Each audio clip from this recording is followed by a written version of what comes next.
The winds of political change swept across the United States with an unprecedented ferocity, fundamentally altering the nation's fabric.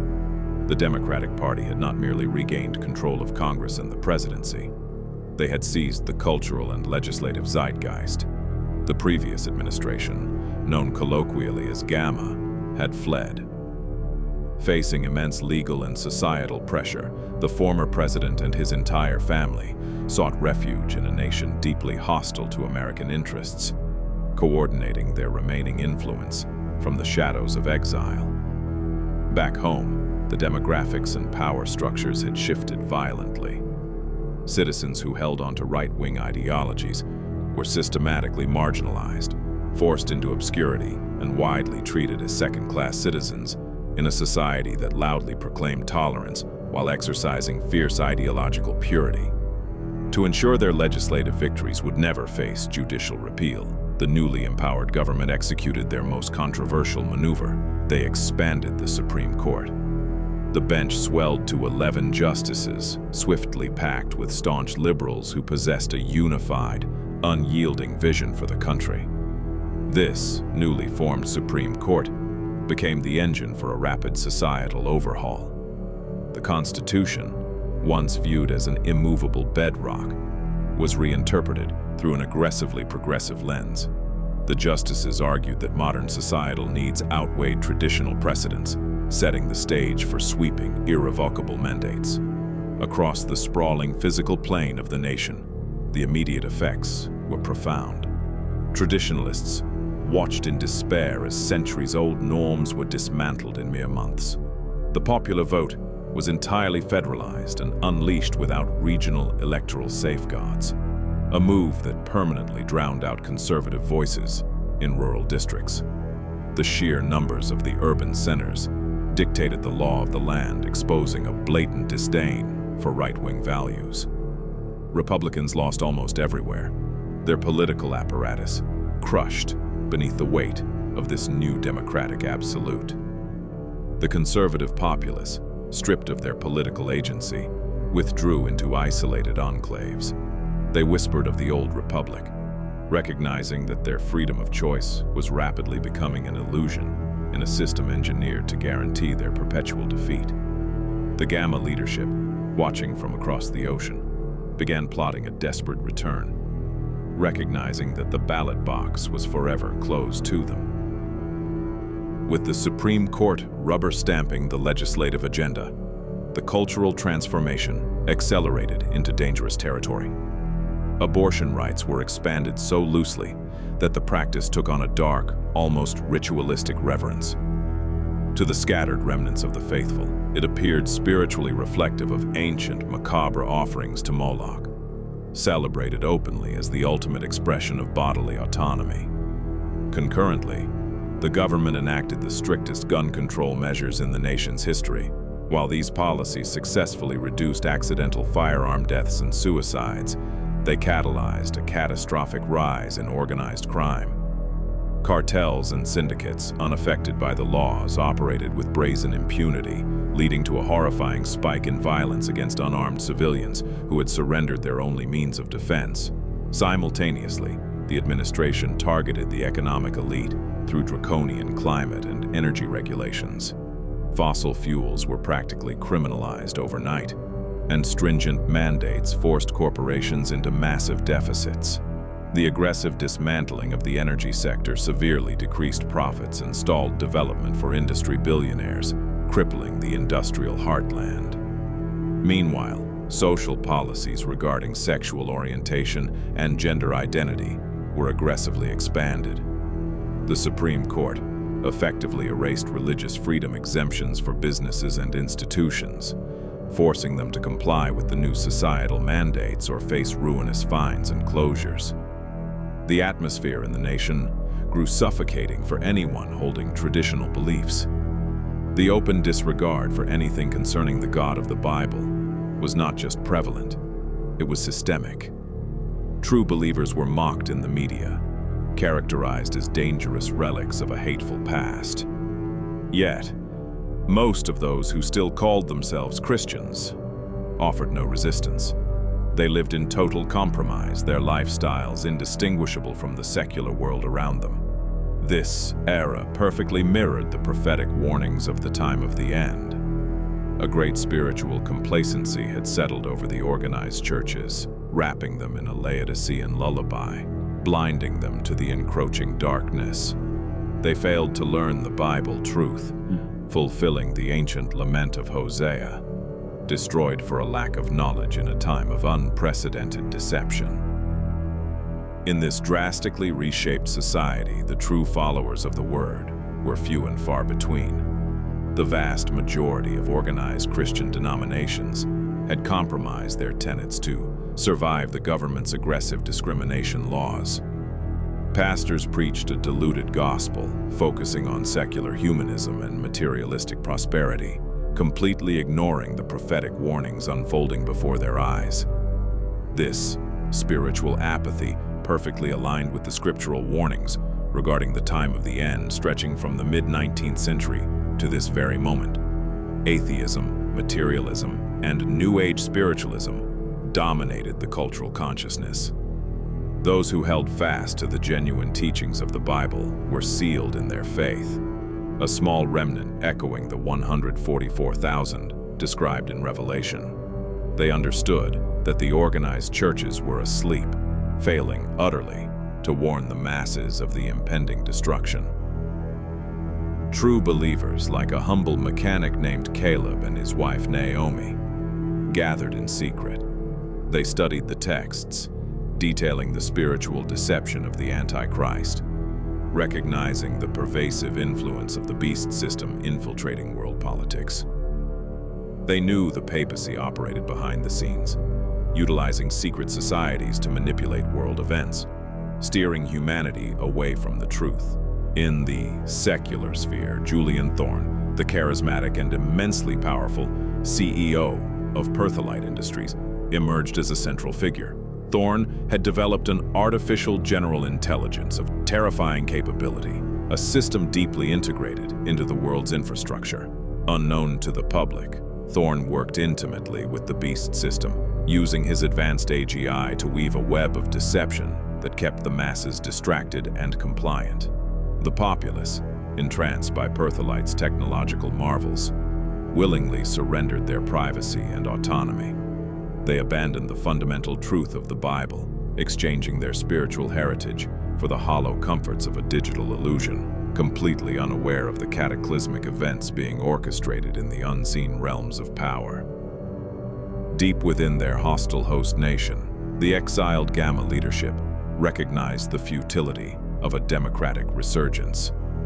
Arthur Pendleton, a key strategist for the former administration, proposed an unthinkable alliance to secure the immense financial resources required to destabilize the current American regime and mount a physical return. They needed a partner with unparalleled wealth and unchecked geopolitical influence. They turned their gaze toward the Vatican, the papacy, historically maneuvering as the man of sin and the son of perdition, secretly dictating the flow of worldwide power. Gamma diplomats held clandestine meetings with Bishop Rossi, a high-ranking emissary of the Jesuit general.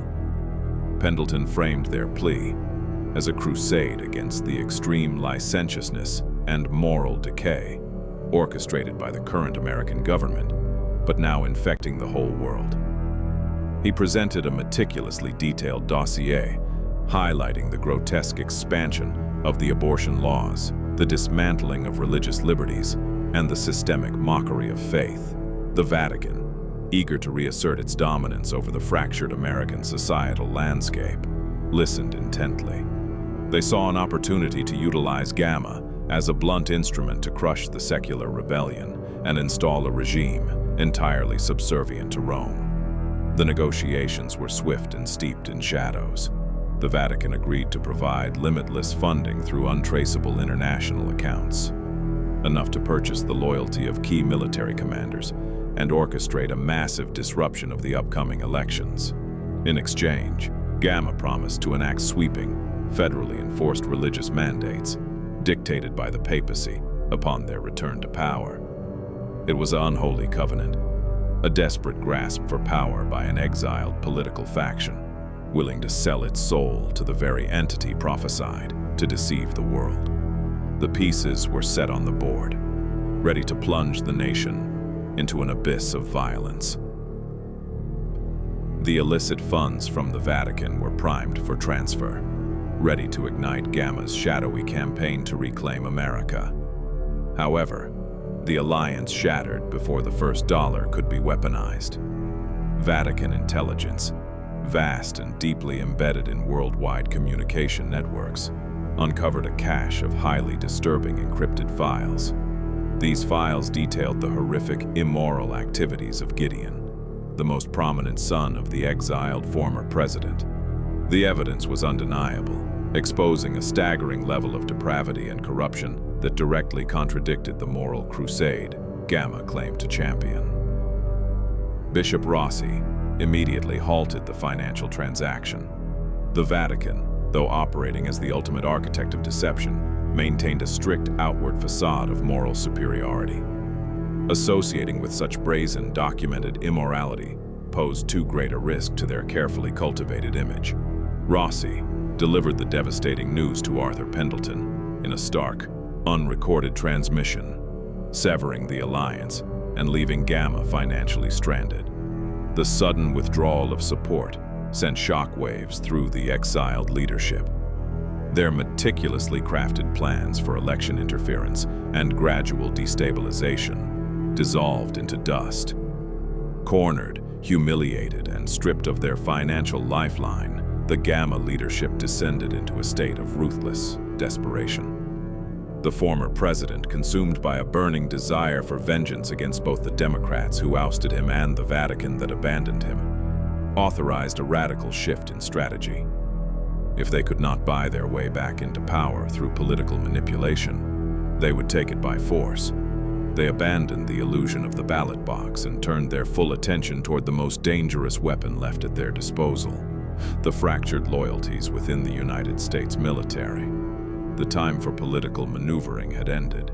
The era of blood and iron was about to begin. Operating with cold, calculated precision, Gamma operatives began systematically infiltrating the highest echelons of the United States Armed Forces.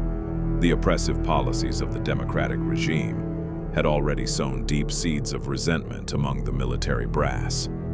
The extreme climate mandates had severely restricted logistical capabilities, while the aggressive social policies had fundamentally disrupted unit cohesion. Gamma capitalized on this simmering discontent.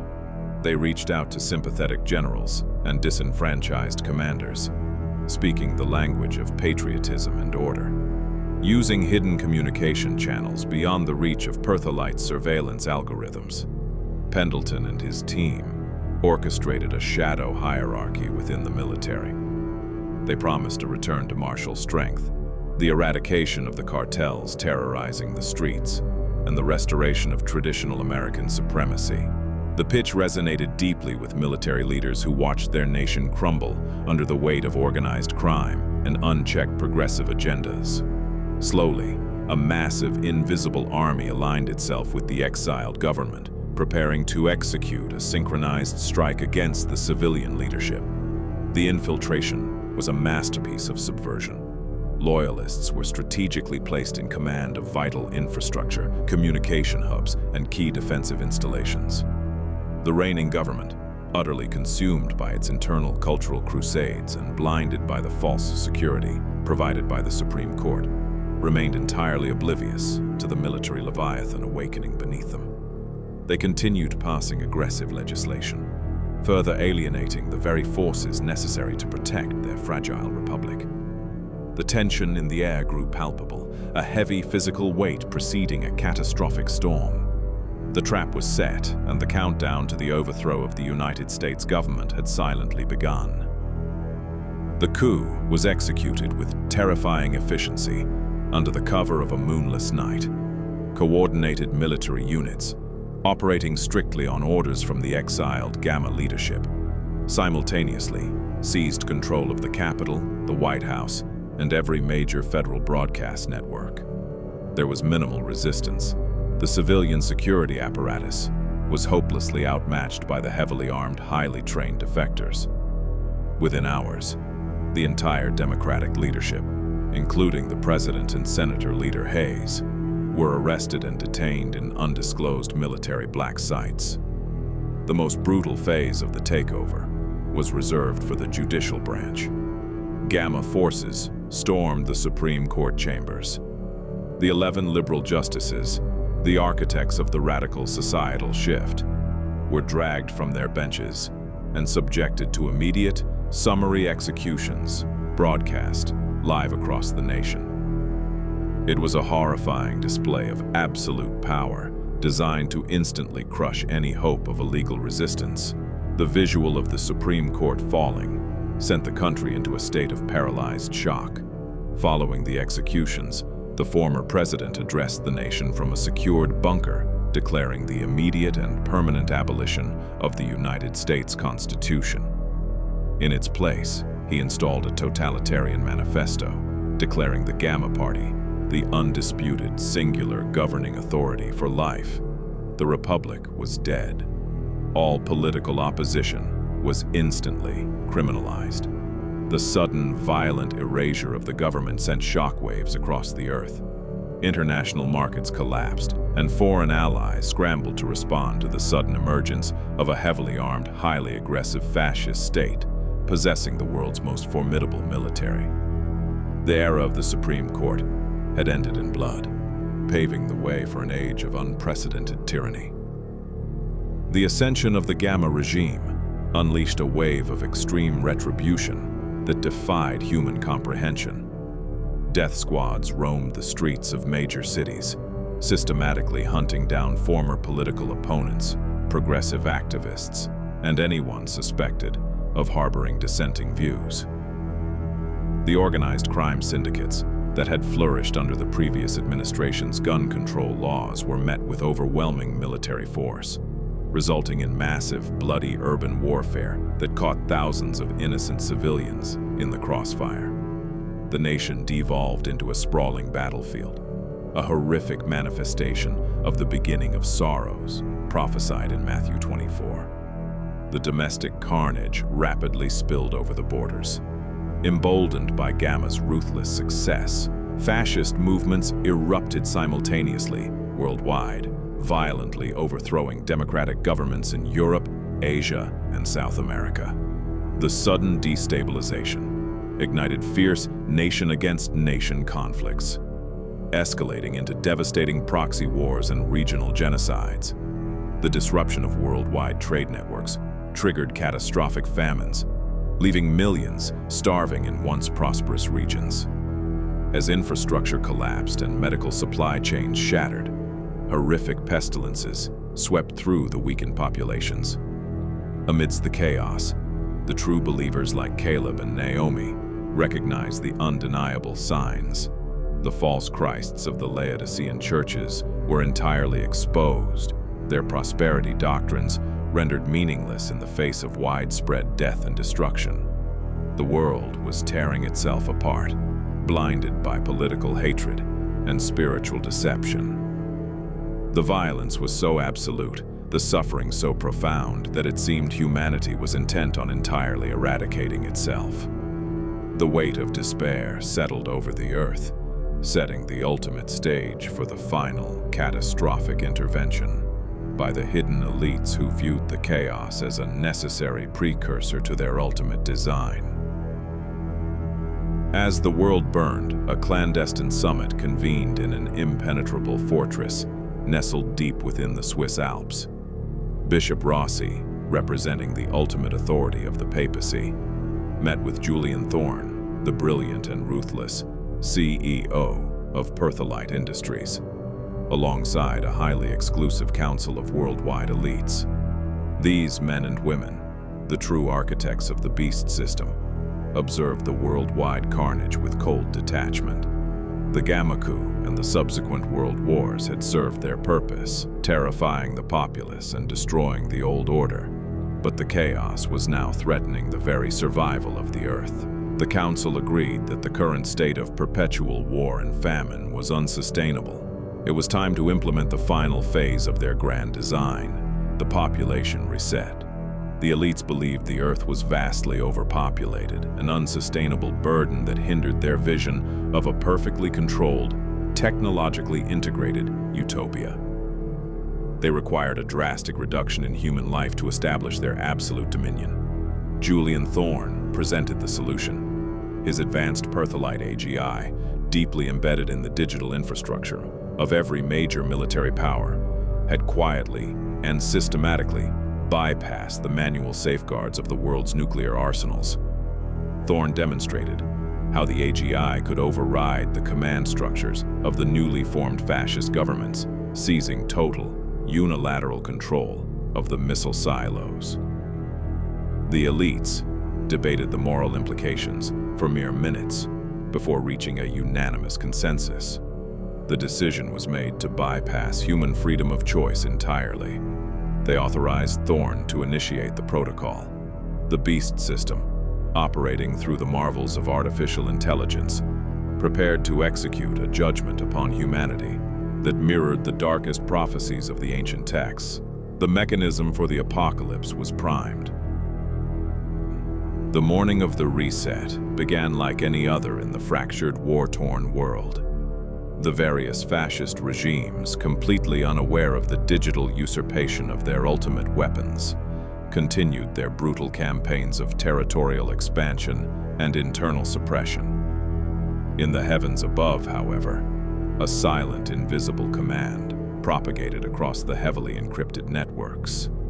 The Pertholite AGI, executing the will of the elite council and the Vatican, initiated the final sequence. Without a single warning klaxon, without the authorization of any human president, dictator, or general, the heavy concrete blast doors of missile silos across the plain began to slide open. From the plains of the American Midwest to the frozen steppes of Russia and the hidden bunkers of Asia, the dormant leviathans awoke. The ignition of thousands of rockets shattered the morning silence, tracing horrifying vapor trails across the sky as they ascended into the atmosphere. The population reset had officially begun, an automated apocalypse orchestrated by the ultimate fusion of spiritual deception and technological supremacy. As the warheads reached their apex and began their catastrophic descent, the true believers looked up. The era of the time of the end, stretching from 1844 through decades of spiritual complacency and rising atheism, was violently concluding. The massive explosions bloomed across the horizon, erasing cities, governments, and the intricate deceptions of the beast system in blinding flashes of atomic fire. The long prophesied destruction had finally arrived, entirely unhindered by human intervention, bringing a devastating and final end to the age of rebellion. The heavy ash fell like gray snow across the fractured plain. Above ground, the sky was a bruised, permanent twilight, choked by the horrific aftermath of the automated population reset. Caleb and Naomi moved silently through the desolate Appalachian foothills. Their survival thus far was nothing short of miraculous. For agonizing weeks, they had navigated the treacherous, blackened landscape, constantly evading ruthless bands of marauders who roamed the irradiated ruins, hunting for scraps of the old world. The unnatural density of the toxic atmosphere pressed heavily against their makeshift respirators. The worldwide devastation was absolute, yet Caleb and Naomi clung fiercely to their faith, their freedom of choice unyielding despite the suffocating darkness. Their grueling journey finally ended when they discovered a hidden subterranean fissure leading deep into the ancient bedrock. Descending far into the earth, they navigated a complex labyrinth of natural limestone caves until they reached a massive, reinforced steel bulkhead. Beyond this barrier lay a hidden sanctuary, a sprawling underground refuge powered by tapped geothermal energy. Here, they found a gathering of true believers. This resilient, vigilant remnant had anticipated the catastrophic reset, quietly pooling their resources over years to construct a haven shielded from both the deadly nuclear fallout and the prying digital eyes of the collapsing beast system. The community was guided by a wise elder named Ezra, a man whose quiet strength anchored the frightened survivors. He warmly welcomed Caleb and Naomi, instantly recognizing the shared spiritual seal of faith upon their weary lives. That evening, Ezra gathered the leaders of the sanctuary in a dimly lit, reinforced war room. He booted up a hardened, entirely offline computer terminal and projected a carefully preserved digital document onto the rough cavern wall. "We must understand our exact position in history, lest we fall to the coming deceptions," Ezra explained, his voice echoing in the cavern. "We managed to secure this vital schematic before the worldwide communication networks permanently collapsed." He pointed to the top of the crisp projection. It was a digital file, explicitly named map.txt. Caleb and Naomi leaned in and carefully studied the intricate chart. It was the Endtime prophecy timeline, a stunningly comprehensive map detailing ancient scriptural history and outlining the exact sequence of future events. The timeline laid out the sequential rise and fall of ancient empires, leading directly into the modern era. Ezra slowly traced his finger along the lower section, highlighting the turbulent period stretching from 1844 AD to their present day, prominently labeled as 6, Spiritual King of the South. The population reset violently concluded this long era of spiritual complacency and atheism, Ezra noted grimly. "We are now transitioning directly into the next critical, dangerous phase." He moved his hand slightly to the right, pointing to the adjacent section on the timeline, marked clearly as 7, False Prophet, a short space. Naomi squinted, reading the accompanying prophetic text. The chart described this short space as being dominated by a lamb-like beast with 2 horns, speaks like a dragon. It profoundly warned that this entity sets up an image to the beast. "What exactly does this mean for our immediate future?" Caleb asked, his eyes scanning the dire warnings scattered across the projection. "It means the tyrannical beast system was not utterly destroyed by the missiles. It was merely strategically rebooted," Ezra answered with a heavy sigh. "Julian Thorne and the hidden architects of the Pertholite AGI survived deep in their elite bunkers. During this terrifying short space, they will introduce a new unprecedented horror: AGI transhumanism." Ezra pointed to a specific, chilling warning listed directly under the false prophet phase, indicating that the renewed system would deceive by pharmakeia, Revelation 18:23. "They will soon emerge from the ashes and offer a false technological salvation," Ezra continued. "They will present a supposed cure for the deadly radiation and the ruined environment. The elites will mandate forced cybernetic integration, seamlessly blending human biology with advanced artificial intelligence. It will be marketed to the desperate survivors as a grand miracle of science. In reality, it will essentially erase a person's fundamental freedom of choice, linking their mind permanently and directly to the centralized beast system." The timeline indicated that this specific period was absolutely essential for sealing the 144,000 in the time of the end. Caleb realized with profound clarity that their survival was not a random accident. It was a specific, divine appointment. The remnant had been intentionally spared to stand as the final, unyielding beacons of biblical truth against the ultimate technological deception. The chart further revealed that this short space would quickly give way to the Antichrist 8th phase, introducing a new world order. The believers studied the texts, warning of the 8th kingdom, of the 7, and the deceptive promise peace and safety.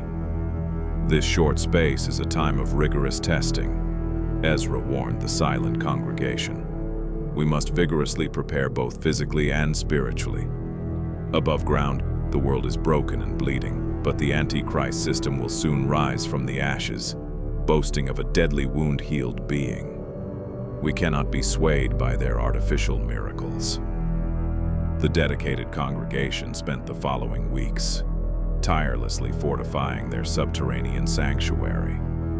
Physically, they vastly expanded their hydroponic gardens, purified deep aquifers, and reinforced their heavy blast doors against future incursions from transhumanist enforcers.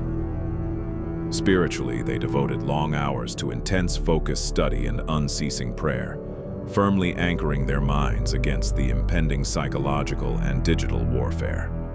They studied the timeline relentlessly, specifically preparing for the severe enforcement of the mark of the beast.